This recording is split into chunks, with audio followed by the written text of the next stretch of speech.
호세아는 북이스라엘의 말기에 활동했던 하나님의 사람, 선지자였습니다. 그는 하나님의 명령에 따라서 음란한 여인 고멜과 결혼을 하게 되지요. 당시 이스라엘은 우상 숭배로 하나님과의 언약을 깨뜨렸지만 하나님께서는 그들을 포기하지 않으시고 다시 부르시며 회복을 선언하십니다. 그 일을 상징처럼 보여주는 사역이 바로 호세아의 삶의 자리, 그 가정의 모습이었습니다. 오늘 본문의 말씀은 그 회복의 약속이 가장 아름답게 표현된 장면입니다. 이 말씀을 통해서 우리는 첫 번째, 광야에서 다시 부르시는, 그리고 다시 시작하시는 그 하나님을 마주하게 됩니다. 오늘 본문을 시작하는 14절 말씀이요, 한 목소리로 같이 읽어보도록 하겠습니다. 그러므로 보라, 내가 그를 타일러 거친 들로 데리고 가서 말로 위로하고. 하나님께서 하나님의 사람 호세아에게 저 음탕한 여인 고멜을 데려와 너 결혼해서 살아라 라고 말씀하셨어요. 정말 뭐라고 설명할 수 없는 일이 벌어진 겁니다. 아니, 하나님, 전 거룩한 하나님의 사람입니다. 반문해 볼 만도 합니다. 그런데 하나님께서는 지금 현재의 이스라엘의 모습이 그 음란한 여인 고멜과 같아서, 그러나 포기하실 수 없었어. 내가 너희를 끌어안고 가는 것처럼 상징적인 모습으로 너희 백성들이 알게끔 너 하나님의 사람아 그녀와 결혼해라 라고 말씀해 주신 거예요. 그리고 회복을 약속하십니다. 그러면 우리가 집중하게 되죠. 그 다음 하나님은 어떻게 이 일을 이끌어 가실까라고요. 근데 그 첫걸음이 그를 타일러서 거친 들로 데리고 간다라는 거예요. 그리고 말로 위로를 한답니다. 그냥 오늘 우리의 형편에서 듣기에는 이게 도대체 무슨 말인가 싶은 생각이 들지요. 거친 들로 데리고 간다는 얘기는 저 구석진데 데려가가지고 쓴소리 한마디 제대로 해야 되겠다 이 생각이신가라는 마음도 듭니다만 우리 하나님이 그러실 분은 아닌 것 같거든요. 네, 하나님께서 이스라엘을 다시 광야로 데리고 가십니다. 이 거친 들은요, 단순한 황무지에 대한 이야기가 아닙니다. 이스라엘 백성들이요, 지금은 하나님으로부터 멀어지고 자기네 삶의 자리가 분주하다 보니 잊혀졌던 그 하나님과 깊은 교제가 이루었던 장소가 거친 들 광야였습니다. 애굽을 탈출한 이후에 이스라엘 백성들은 하나님만 의지하며 살던 시절을 떠올리면 그 광야입니다. 하나님과의 순전한 관계가 회복되던 그 은혜의 자리가 거친 들이었습니다. 여전히 척박한 땅이지만 누가 쉬 머물며 그 땅을 좋아할 만한 것은 아니지만 하나님과의 그 첫사랑이 새겨진 곳, 그러게 하나님께서 이스라엘 백성들을 다시금 광야로 데려가십니다. 광야는 심판과 고통의 장소이기도 하지만 동시에 하나님과의 관계가 회복되었던 장소이기에 하나님은 그것을 기억하시고 그 백성을 다시 광야로 데려가십니다. 하나님께서 다시 광야로 이스라엘 백성을 데려가신다는 것은요, 세상과 우상에서 끊어내고 오직 하나님만 바라보며 의지하게 만드시겠다는 그 영적 재출발의 공간으로 부르시는 겁니다. 우리의 삶의 자리가 갑자기 매몰차게 어려워지십니까? 예상하지도 못했고 상상하지도 못했던 힘에 겨운 일들이 찾아옵니까? 또 원망하시겠습니까? 떠올려야죠. 그 척박한 땅 광야에서 하나님께서 우리를 먹이시고 입히시고 앞서 인도하시면서 어떻게 은혜를 베풀어 주시며 우리의 하나님이 되셨던지에 대한 이야기요.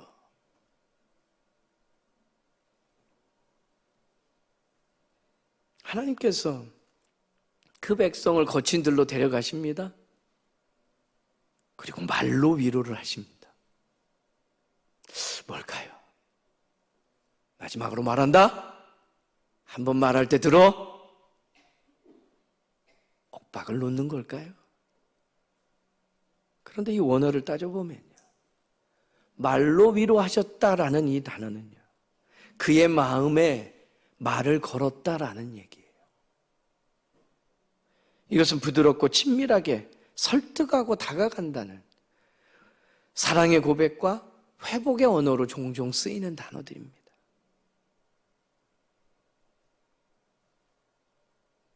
그 확실한 은혜와 깊은 사랑의 장소였던 광야로 데리고 가셨어. 그 백성들의 마음에 들릴 만한 이야기를 꺼내놓으셨다라는 얘기. 하나님께서는요, 배신한 이스라엘 백성을 꾸짖기보다 먼저 위로하시고 다정히 말씀하시는 겁니다. 그러니 생각해보면 회복이란 건요, 책망이 아니라 사랑의 언어에서부터 시작되는 것이죠. 하나님께서 인류를 구원하시겠다라는 놀라운 예언을 하실 때에도 그러했습니다. 이사야 선지자를 통해서 메시아를 보내서 예수님께서 이 땅에 오시면 확실한 은혜, 그 구원의 놀라운 십자가의 일정들이 시작된다는 것을 들려주실 때에도요, 이사야서 40장 2절 말씀에 보면 그 예언케 하시는 말씀을 선지자로 하여금 전할 때 이렇게 하게 하십니다. 한 목소리로 읽겠습니다. 너희는 예루살렘의 마음에 닿도록 말하며. 마음에 닿는 말. 오늘 하나님께서 이스라엘 백성들 그 은혜의 장소로 다시금 부르셔서 기억해 하시면서 그들의 마음에 닿을 만한 이야기를 꺼집어내셨다라는 거예요. 요즘 TV를 보면요, 참 상담 또는 위로 어떻게 해야 되는지에 대한 프로그램들이 많습니다. 종종 프로그램을 돌리다 이렇게 보면요, 한 부부가 깊은 상처 끝에 같이 살 수 없어서 조정기간에 들어가면서 상담소를 찾아요. 지금까지의 싸움은 늘 상대방에 대한 잘못을 지적하는 것들로 시작했는데, 그 숙련의 시간을 보내면서 서로의 아픔을 들어주는 시간들을 가지며 회복이 시작되었던 것들을 보게 됩니다. 지적하는 것으로, 책망하는 것으로 변화가 일어나고 화해가 이루어질 수 없음을 이 땅의 우리네 경험치로도 잘 알고 있는 이야기잖아요. 하나님께서 오늘날 우리를 향해서도 광야로 부르십니다. 바쁘고 분주한 삶에서 벗어나서 하나님과 단둘이 마주하는 자리로 우리를 불러 세우실 때가 있습니다. 어려움을 통해서, 예견치 못한 일을 통해서, 어쩌면 외로움을 통해서, 세상의 소리에서 멀어지고 하나님과 단둘이 만나는 그 공간이요, 그것이 관계 회복의 출발점입니다. 하나님은 그곳에서 우리를 위로하시고 다시 시작하게 하시고 우리에게 다가오십니다. 바라기는 오늘 이 아침 이 예배의 자리가 하나님께서 주시는 위로의 음성을 들을 귀 있는 자리 되길 바랍니다. 마음에 새길 수 있는 옥토밭이 되었어. 아멘. 순종할 수 있는 복된 시간 되기를 바랍니다. 광야로 다시 우리를 부르셔서 시작하신 하나님께서 두 번째요, 다시 우리가 열매 맺기를 원하시는 하나님이심을 들려주셔요.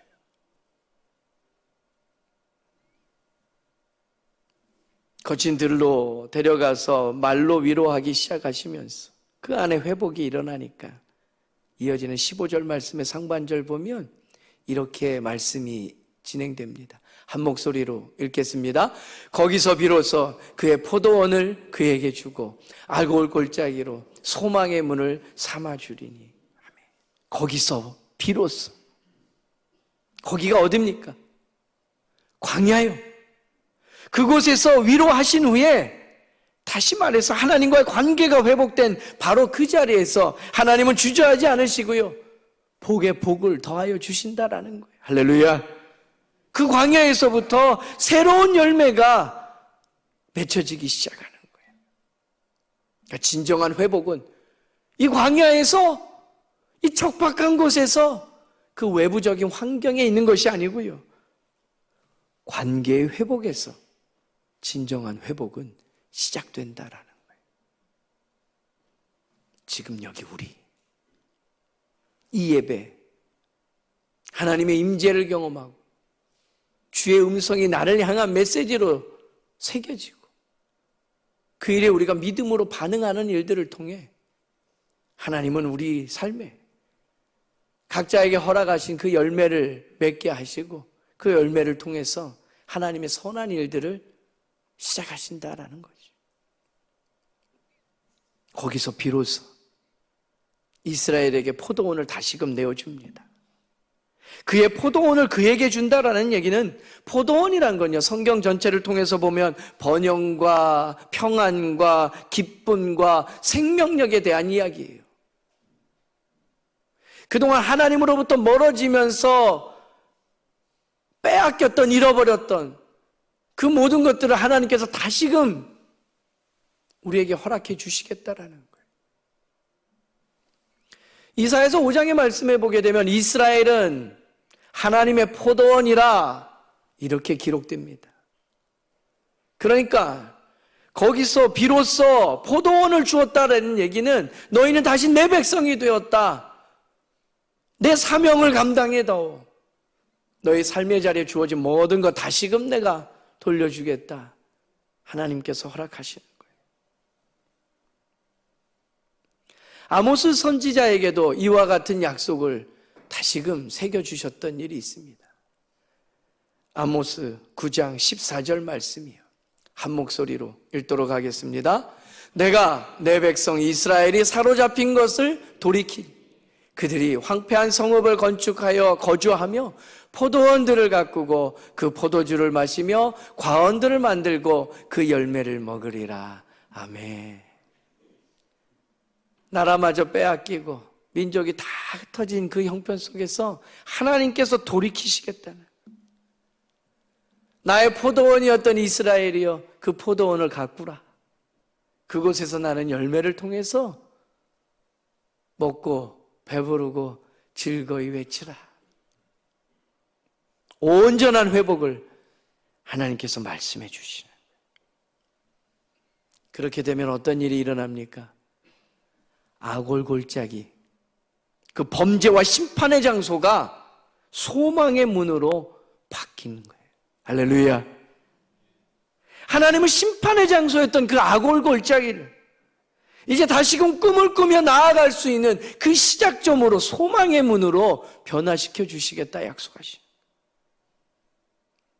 하나님과의 관계가 회복되면, 하나님과의 그 친밀함이 회복되면, 어린아이와 같았을 적에 그 첫사랑이 우리 안에 다시금 새겨지면 그 상실의 자리에서 소망이 열리게 되고 그 실패의 자리에서 새 출발의 문을 우리가 발견하게 되는 거예요.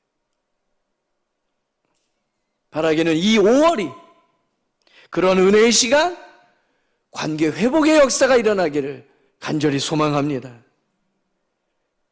하나님은 우리의 광야에서조차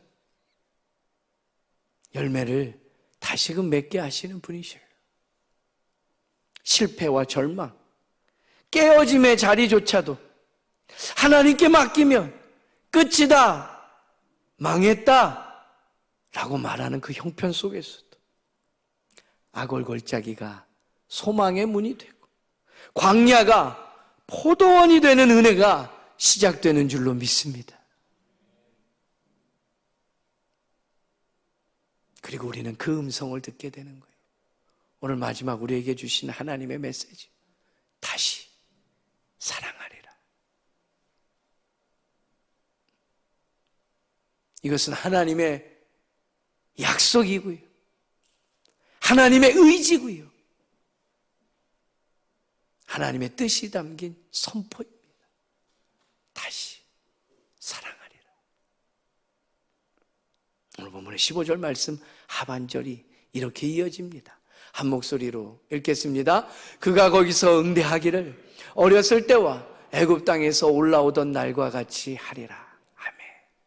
거기서 비로소 그 거친 들에서 마음에 닿을 만한 위로와 그 회복의 음성을 들으면서 하나님의 포도원이 나였구나, 정체성이 회복되고 사명이 회복되면 그 은혜를 받은 자들은 응대하기를 어렸을 때와 애굽 땅에서 올라오던 날과 같이 하게 된다라는 거예요. 무슨 이야기입니까? 이스라엘이 하나님과 처음 사랑을 나누고 순수하고 신실했던 그 시절을 회상하게 되는 거예요. 하나님께서 그 처음 사랑의 회복을 약속하시는 장면이 다시금 우리 인생에 새겨지는 거예요. 그가 거기서 응대하기를 단순히 네 라고 말로 대답하는 것이 아니라 그것을 뛰어넘어서 진심으로 내가 반응하고 응답하는 태도를 갖게 되는 거예요. 네, 주님, 제가 여기 있습니다. 이스라엘이 하나님의 사랑과 회복의 손짓에 진심으로 반응하게 된다는 이야기예요. 어렸을 때와 애굽 땅에서 올라오던 날과 같다라는 뜻은 무엇입니까? 출애굽 당시예요. 이스라엘이 처음 하나님을 따라 걷던 그 시절이에요. 말씀하실 때 아멘하고 순종하면서요, 구름기둥과 불기둥이 움직이면 따라 걷기 시작하고 멈추면 그곳에 하나님의 임재를 경험하며 거주하였던 그 모습이요,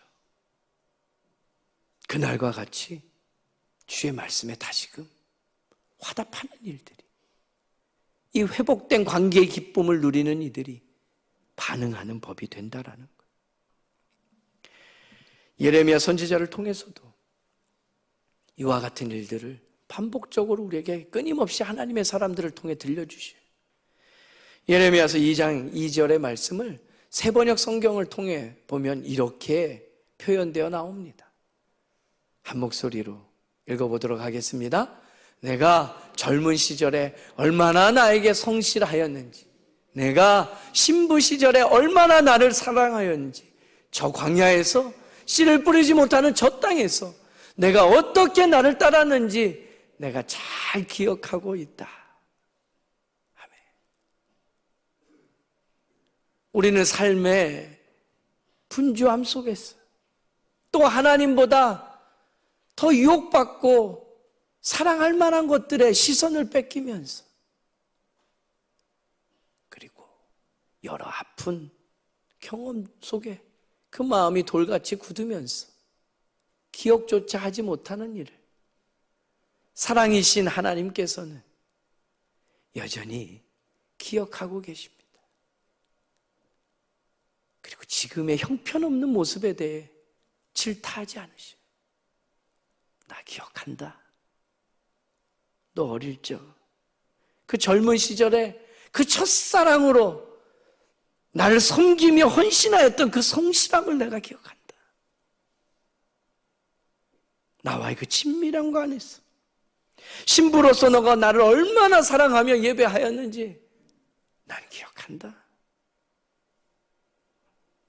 네가 어떻게 나를 따르려고 부단히 노력하고 수고하며 애썼는지 나는 잘 기억한다. 이게 아비의 마음 아니겠습니까? 이게 어미의 마음 아니겠습니까? 지금 조금 서운해도 그 자녀에 대해 마음이 상하는 것이 아니라 내 어릴 적 그 재롱 부리던 모습부터 내가 어떻게 나를 사랑했는지, 첫 용돈을 통해 나에게 어떤 선물을 했었는지 내가 잘 안다. 이스라엘이 마치 처음 사랑에 빠졌던 때처럼 다시 하나님께 신실하게 반응하게 될 것을 하나님께서 약속하십니다. 우리 내면에 그 하나님을 향한 전심으로 살아가는 그 반응과 태도, 그 변화, 관계의 본질적인 회복, 우리 하나님께서 이 아침 우리에게 말씀하고 계셔요. 이 일을 완전히 이렇게 이루십니다. 오늘 본문의 마지막 절인 20절 말씀이에요.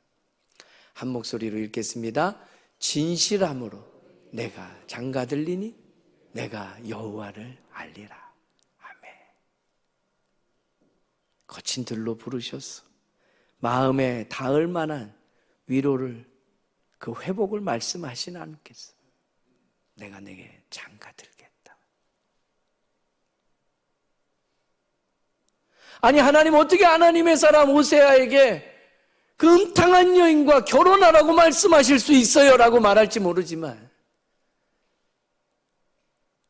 하나님은 그보다 더 추하고 더러운 우리를 향해 말씀하십니다. 내가 너에게 장가들겠다. 그러면 네가 나를 알 거야. 하나님께서 오늘 이 아침 우리에게도 처음 사랑을 회복하자고 초대하십니다. 바쁜 일상 속에서 식어버린 믿음이요, 습관이 된 무덤덤한 예배요, 거기서 벗어나서 다시 첫사랑의 감격과 어린아이와 같은 순전한 그 순수한 믿음의 반응으로 나오라고 부르십니다. 이 시간 기도하기 원합니다. 우리 하나님과의 첫사랑을 기억하십니까? 이스라엘 백성들에게 광야에서의 삶처럼 우리 안에 힘에 겨운 것 같다도 하루하루 순간순간 하나님의 은혜 가운데 살게 하셨던 그 시절을 기억하십니까? 오늘 다시금 하나님께서 우리를 은혜의 자리로 초대하십니다.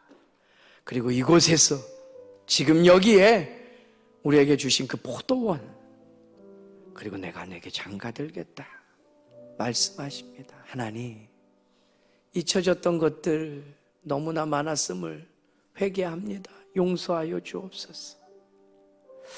오늘도 왜 나를 이 거친 들로 부르시나 이해할 수 없었는데 마음에 닿을 만한 말씀으로 내게 허락하시니 이제는 회복된 모습으로 더욱 하나님과의 친밀한 관계로 살게 하여 주옵소서.